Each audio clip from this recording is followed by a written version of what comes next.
Yeah, hi everyone. Thanks for coming. As Volker just said, I'm a recent graduate of the Film Academy in the Technical Director course. And I will show you the project that I did as a diploma/TD project, which you've probably heard about already a lot from the other people. Quick questions beforehand. Reverse Q&A, basically. Who is here to learn something about shaders? At least two. Nice. Who is here to see me? Very good. Who fell asleep in the previous talk and just waking up and going like, what am I doing here? Alex, you did all three things? How? Okay. So I thought about what could you take away from this presentation, and I restructured it a little bit on Sunday. So because I wanted to really show you some stuff that you can use, because that is something that I've been missing a bit at FMX lately. So from this talk, you might be able to learn something about how rendering works in general, how ray matching and shaders work in Unity. I'll tell you about a very effective trick to make procedural tileable textures. I'll explain some noises to you. There's also a very neat trick to improve shader performance. And, well, if you follow along, you might be able to recreate this yourself. The thing I made, I called Cloud Marcher, and it's a shader for Unity and a system to generate the data for the shader to render clouds. This is not about cloud rendering, right? Rendering in the cloud, but it's the rendering of clouds, to make this very clear. It is based on a SIGGRAPH paper by Andrew Schneider from the team that made Horizon Zero Dawn, a PS4 game. And they pretty much had the same problem. They wanted procedural skies, and they didn't want to just use flat cards, but they wanted something that has a bit more depth. So I'll start off with the question, what is a shader? There's probably at least one person in the room which knows this better than me, but I explain it on a very, very, very low level. A shader is basically a program, a very, very small program, which runs on the graphics card, which calculates the color of the pixel of your screen, nothing else. There's the first stage, which is called the vertex shader, which more or less does one thing exactly, and that is putting your geometry in front of the camera. And since this runs on a per vertex basis, you can also do some displacement if you wanted to. For my shader, this was more or less irrelevant, because all I do is happening in the next part in the fragment shader. The fragment shader is the thing that calculates the color for this geometry on this pixel. So, but we don't want to render geometry. Exactly. We would rather want to render volumes. How does rendering normally work? You shoot a ray at a surface and you ask, what is here? How does this look? Which color does this have? And that's more or less all. Or rather, this is what really happens, but let's skip that for now. If you do this on a cloud, because a cloud doesn't really have a defined border, this is pretty difficult, because where does it really start? Where does it end? It's something semi-transparent. You don't really get anything out of this. So we'll apply a different technique, which is called ray matching. You shoot a ray at a surface, and at the surface, at the first intersection, you just ask for the view direction and the point in space. And from that point on, you always continue the ray in fixed steps and ask again and again and again, what is at this point? This is literally just a for loop. Writing this technique is kind of easy, but it's very performance heavy. So the trick is how to optimize it. And if you put something a volumetric data on behind this or inside of this plane, then you can render something that is not bound to this geometry. What you do more or less is you open up a voxel dimension and you just sample this voxel dimension over and over and over again and accumulate that data and composite it together for that pixel. But what could we put there, and how does this work? Well, this is what we put there, noise. But not this noise, rather this noise. This is called volley or cell noise, and it describes the minimum distance between randomly scattered points. Black pixels are very close to a point, white pixels are very far from every other point. And if you flip it, it looks like this. This already well, it has some kind of cloud-like attributes, like these blobby shapes. And if you combine this with normal polar noise, you already get something that looks kind of cloud-like, which is cool, which is nice. And very much of the whole thing is based on exactly this layering of noises. If you put a lot of them next to each other, you are able to cover a huge range. And this is what you sample, but not in 2D, but in 3D. So now, how do we get this data, and how do we get it where we need it? I started off with creating these noises in Houdini, just with normal VOPSOPs, and basically creating a slice renderer by putting a camera on top of a plane, moving that through space, and saving those textures to the hard disk, and then reading those in pixel by pixel again in Unity, and writing that in a huge array. But there's one problem, which you might already have seen on this slide. It's not tileable, and that creates discontinuities and looks kind of weird and bad. So how do we get this tileable? Well, there's a very, very, very simple trick to this. Imagine this rather in a way like this. You have a certain space, and you have randomly scattered points in there. Because, right, that is what volley noise is, random scattered points and the distance between them. Well, a point cloud before the shading is always tileable. So all you need to do is copy the same thing to this side and to the other, and in all other directions. And if you now calculate the volley noise distances for the space in the middle, it is tileable by default. And you can do this with pretty much any kind of texture which relies on randomly scattered points. This is highly inefficient, but it's completely okay because you're pre-calculating it anyway. And the shader which does this is still fast enough to be looked at in real time. But if we would do this with all the other calculations, this wouldn't work. Because in the end, we're doing 27 times the amount of calculations that we would actually need. But for this case, it works. As you can see, there's no discontinuities in the noise, and it's completely tileable in every direction, however you want. There's different kinds of how you can display the distances, and even associate colors with the way the random points are scattered. Because a very easy way to scatter points for a graphics card, which needs to run in parallel, is to also pre-scatter those by just using a white noise texture like the first one I showed you. And the colors I basically just picked from there. Because colors, free components, looks a lot like positions in space. Okay, and then I basically just did the exact same thing as I had in Houdini before, but in Unity and bound to the graphics card, hence way faster and a lot easier to work with since it all stays in the same package. A slice renderer which captures all the pixel data for a plane and writes that to texture files. And then I create multiple octaves of the noises and combine them into one texture just to save some space. And some more texture reads later on in the shader. Because what we'll do to make the clouds look like clouds is layer all of these on top of each other and then sample for the density.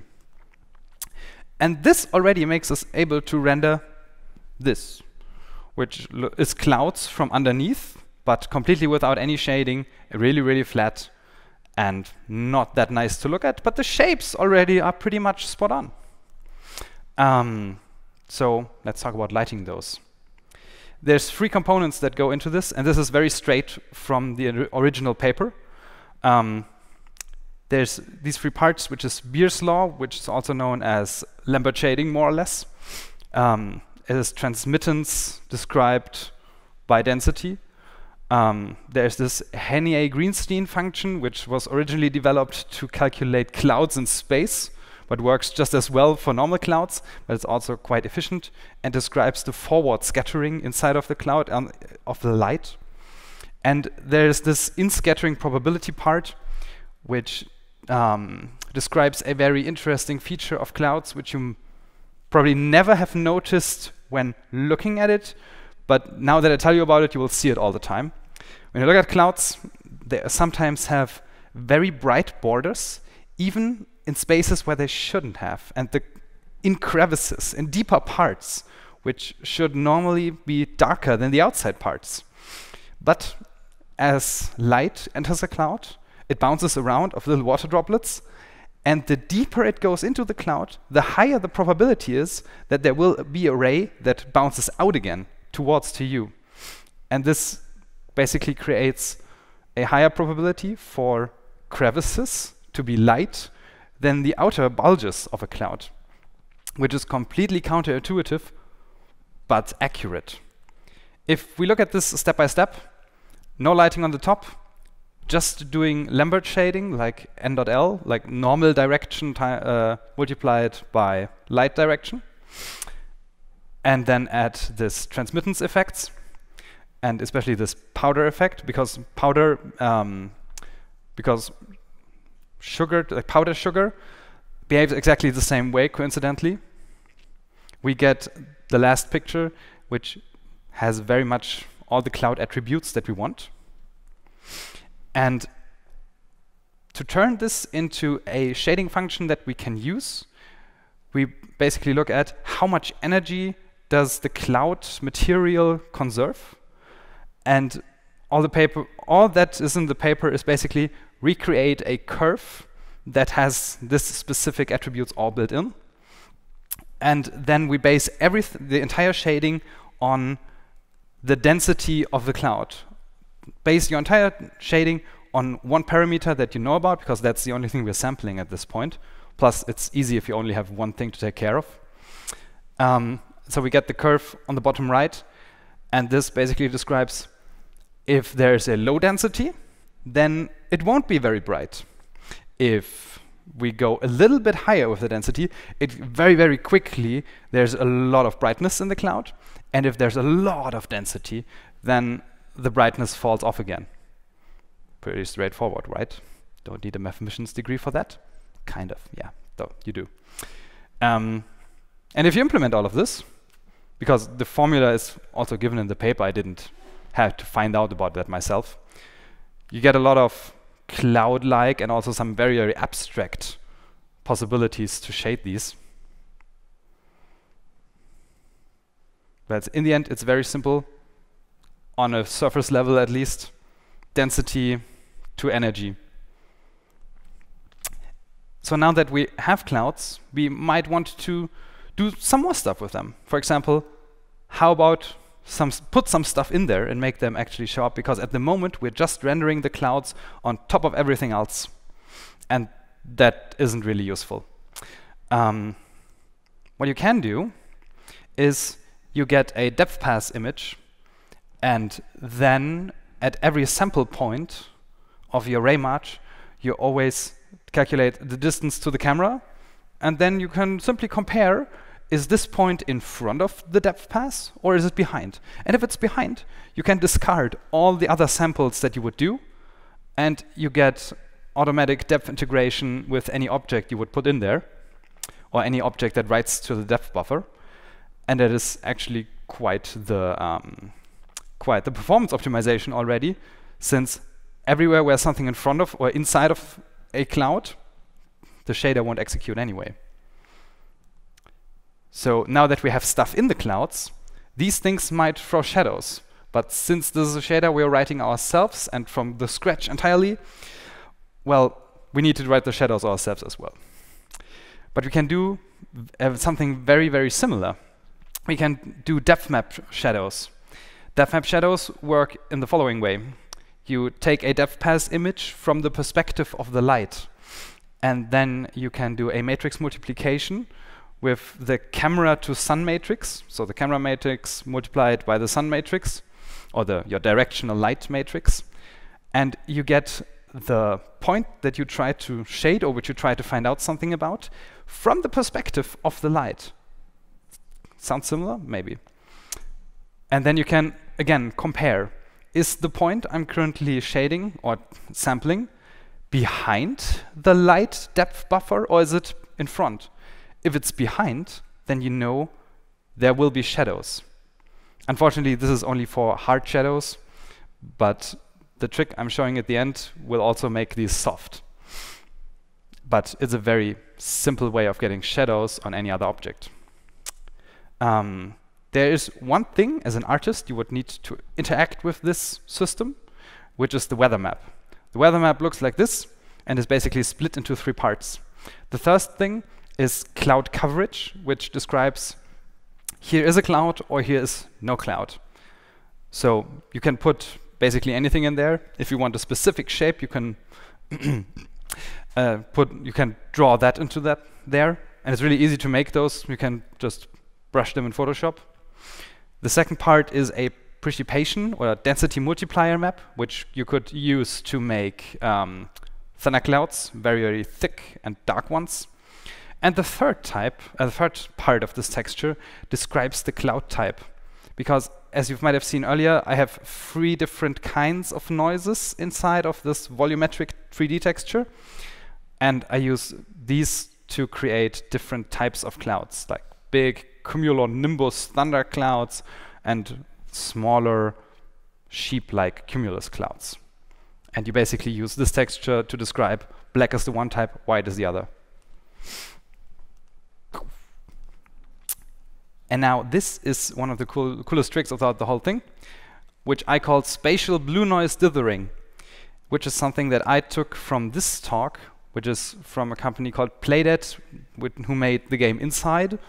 And in this talk, they described very much in detail how they optimized a lot of their shaders using blue noise.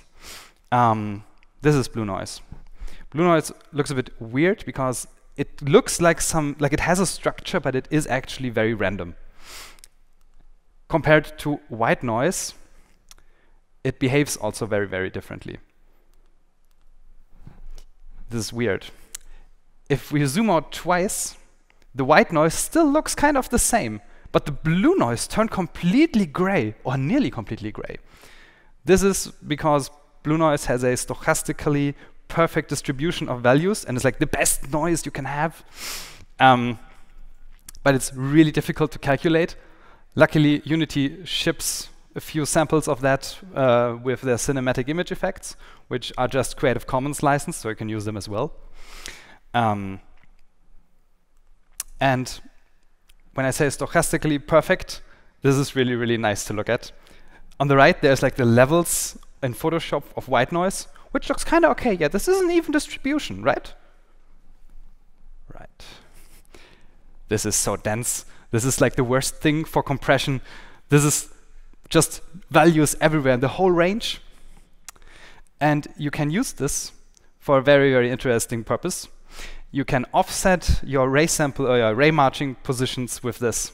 So I sample the blue noise texture, and at every sampling point inside of the volume, I then offset my sampling point a little bit into one or the other direction. And by that, I can cover a lot more different positions and then reduce the samples immensely. But in turn, I will introduce a lot of noise. Is it possible to? Yeah, you can see that this is really, really noisy. And even if I zoom in a bit, it's super noisy and doesn't look good. This, by the way, just by accident actually, also softens any shadows you made before, or you can use it as well for the shadow calculations and just dither those as well. And bam, soft shadows. But there is something called temporal anti-aliasing, which is, you know what I'm talking about, which is a technique actually to anti-alias borders or edges, but you can use it for this as well. And well, if you turn this on, all the noise is gone, and it filters it out very, very efficiently because it's made for exactly this kind of purpose. It works basically in very, very easy terms by jittering the camera around in the one direction and jittering the rendered image in the other direction, and then multi-sampling over various frames and averaging those. And since this runs on a quite high frame rate, you get a very efficient multi-sampling effect, which kind of takes care of the noise in the clouds as well, and makes this run very, very fast. Okay, so let's watch a little video. There's no sound.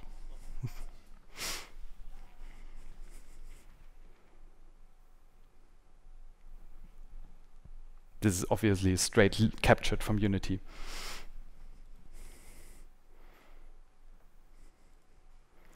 And this is basically already a worst case scenario for this kind of shader, because the entire screen is filled with clouds, and the shader would get more performant the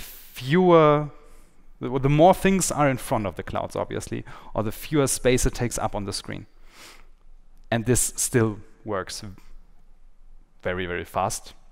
Captured on my laptop on a 960 GDX-M. So it's very, very fast. Why wait for long render times? Okay, so what can you do with this? Volumetric rendering in general is very good for any kind of, theoretically, for everything you could use this, but that would be highly inefficient. Like hard objects don't need this. Hard objects you can render the traditional way. But for everything that is rather described as a volume, and especially non-homogeneous volumes, this technique is very, very good, because it can actually give you information about depth and stuff that is not all the time of the same material and very, very solid. The asset itself, I plan to put on the asset store at one point, as soon as I've done a little bit more work, made a nice UI, make it very easy to use. It would really shine in a VR application, because there you get even more out of this, and pretty much without anything to do, because you get the performance doesn't go down just because you're rendering to eyes. It's really important of how many pixels do you render. Nothing else really is important here. And well, it always will look geometrically correct, because it is an entire volume, and you can just fly through it as well, which is not what you can do with traditional rendering. Okay, thanks.